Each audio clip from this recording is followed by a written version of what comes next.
Yeah, geez, mental health and the stages we experience. Um, Most people didn't go through stages the way that you would maybe go through stages of grief or something like that. It was more like cycles of emotions. So it starts out with with fear, like you get that stay-at-home order and you're terrified. You don't know what that means. You don't know if you're going to get sick. You don't know if you're going to run out of toilet paper. That then turns into anxiety. Anger can come from that.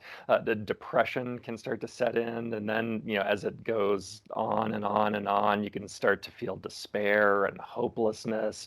Um, and then we have periods of hope and excitement and fun, and we're spending time with our families and we're FaceTiming or Skyping with our friends, and so we'd have all of those positive emotions that come in too. So it's just this big ball of very large emotions that maybe are a lot more extreme for people than they were in 2019 or before.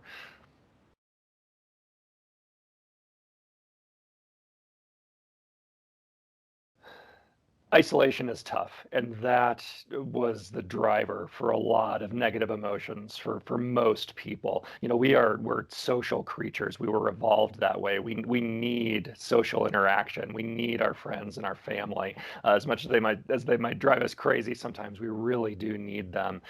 When we don't have that, it can cause all kinds of trouble for us. So that's when depression and anxiety set in. For older individuals, it can cause some temporary cognitive problems, so you aren't thinking as clearly, and then that can cause emotional issues too. So isolation was huge.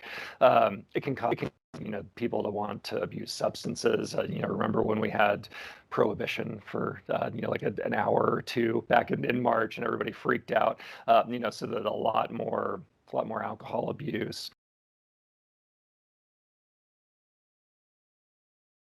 Fears that people have is, am I going to get sick? And now that we're in the second, third wave, whatever it is, we all know people who have had COVID or who have it now, and it's really scary to think, am I going to get it? And it's even scarier for a lot of people to think, am I going to have it and have mild symptoms and give it to all kinds of other people and get them very sick? Nobody wants to be a spreader either. So that is it's another it's just another one of those crappy aspects of 2020 that we've had to deal with, is like the fear of being sick and the fear of being a spreader.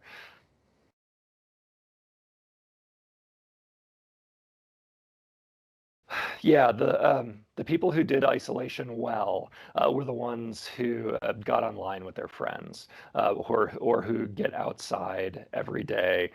Even just seeing people walking around in the park, even if you're staying 6, 10, 12 feet away from them, that helps a lot.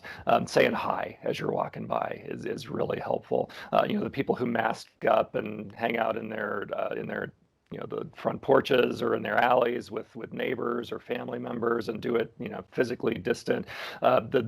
That is all really, really helpful. It's not perfect, because people are definitely more isolated than they should be right now. But any little bit of social contact really helps.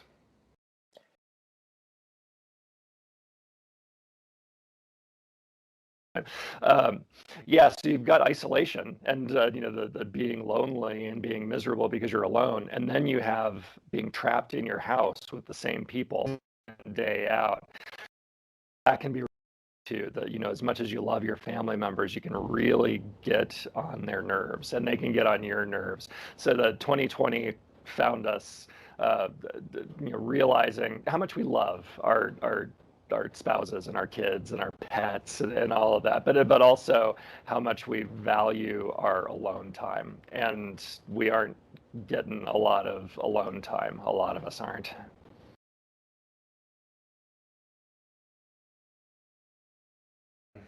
So humans are strong. We have evolved over the years to be extremely resilient. We can persevere. We can deal with a lot, and 2020 has taught us that we have dealt with a lot, and It may not feel like we dealt with it well, but we got through it, and that is fantastic. And and perseverance comes and goes, and it comes in waves. Sometimes we feel stronger, sometimes we are struggling pretty hard. But the perseverance is actually always there, and the resilience is always there, and that is something that we learned about ourselves in 2020. We can deal with a lot of crap.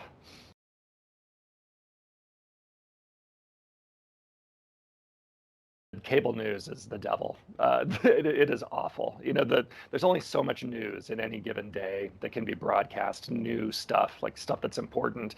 And then there's like 18 to 20 hours worth of just garbage that is repeated over and over and over again on whatever your favorite cable news channel is. And we've had a lot of extra time in 2020 to focus on the news. The virus has become political. Whether or not we wear masks is a political statement. Whether or not we feel the current administration did a good job on handling it is a political statement. So and we've just been absorbing all of that. And then we're alone. So we're in this like echo chamber. We just hear what we want to hear, and that has been a really bad thing for our society in 2020. Is that I think that the isolation and the attention to all of the negativity in the news has really polarized the country. And it makes it hard that like you see somebody with a Trump sign or a Biden sign, and then you automatically hate that person, even though you have never even seen them. You're just walking by their house. There's something that's not right about that.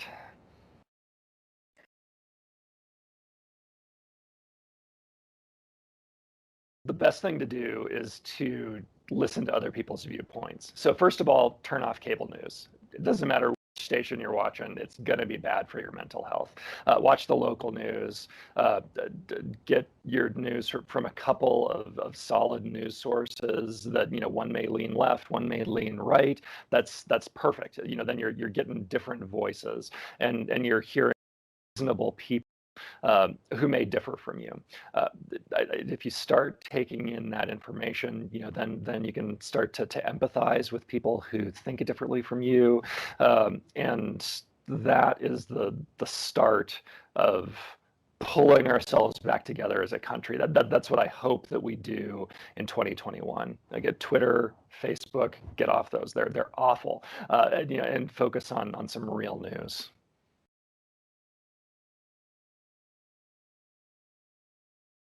We missed out on so much stuff in 2020. Um, it feels really unfair, for those of us who experience FOMO, which is a highly technical term that means fear of missing out. There was no fear there. Like everybody was missing out. There was no FOMO this year. It was just missing out and feeling sad about that and feeling like it's unfair. And it is unfair. But what we can tell ourselves is, the silver lining there is, we saved a lot of money. We didn't spend thousands of dollars on or go into that. Uh, we can take that money, and in 2021 or late 21, 2022, we can do that stuff. We can go to those weddings. We can have the family reunions. We can have a great Thanksgiving. So that this is temporary. And yes, we're missing out, but everybody's missing out. We're also doing it for a really good reason. In 2020, we missed out on all of that big stuff because we were trying to keep ourselves and our community safe. And I think if we think of it that way, it takes a little bit of the sting out of it.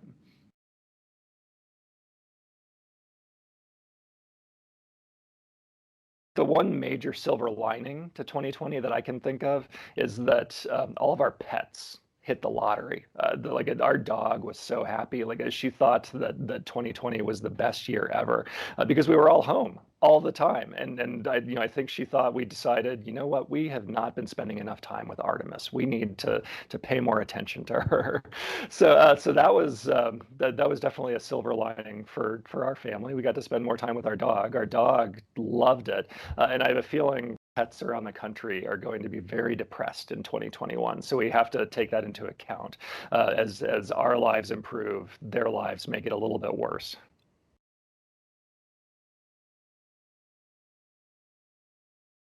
most people handled it incredibly well most of the time. We all had our bad moments, but dealing with stress, dealing with constant stress, not just a stressor that comes up at work or at home that that passes after a week or two. Like this was something new every day. It felt like, and it goes back to perseverance and resilience. We'd figured out that we are really strong. And when we think about doing this to help the community, and dealing with our stressors in order to make sure we stay safe and other people stay safe, like that feels really good, and it feels really good to help other people, and that in itself is a stress relief. But we've also just learned to live with this constant level of underlying stress, which can be not the greatest for our mental or physical health. That's something that I'm really looking forward to in 2021. I think a lot of people are going to discover, like, oh wow, this is what it used to feel like, to not be stressed all the time. Like it almost normal to have this level of stress now, and it's going to feel great when that drops.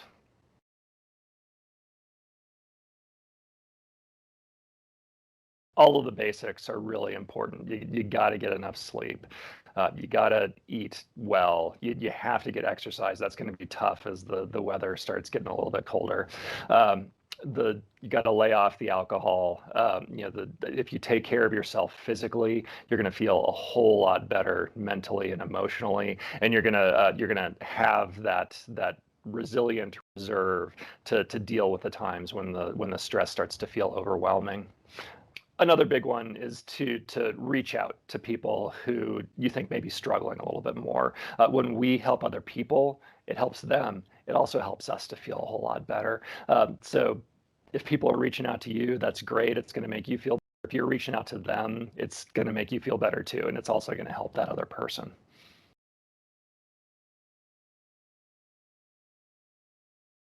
As polarized as the country can feel right now and as our community feels right now, we're all going through this together. And fundamentally, we all understand that. So when we see someone struggling, we want to help them because we know what that feels like. That sounds like a negative. I think that was a silver lining for 2021. That we were all able to relate to each other on that fundamental level of, this is awful. Let's get through it together.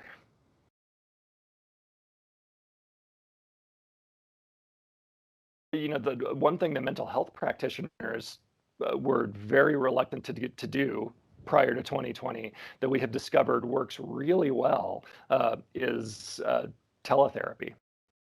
That's basically how therapy is done nowadays, is either over the phone or ideally over video conference, and it seems to work just as well, as meeting with your therapist in person, and it makes it a lot more accessible. You don't have to drive to somebody's office. You don't have to worry about COVID protocols and all of that. You can just you can do therapy at home in your basement in your sweats.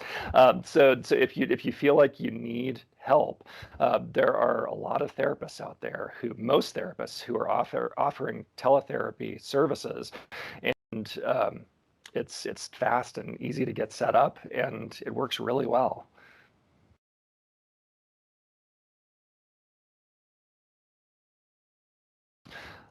I learned how important my family is to me, and not just my immediate family, the people who live in my house, who are extremely important, and that's something that I'm reminded of every day.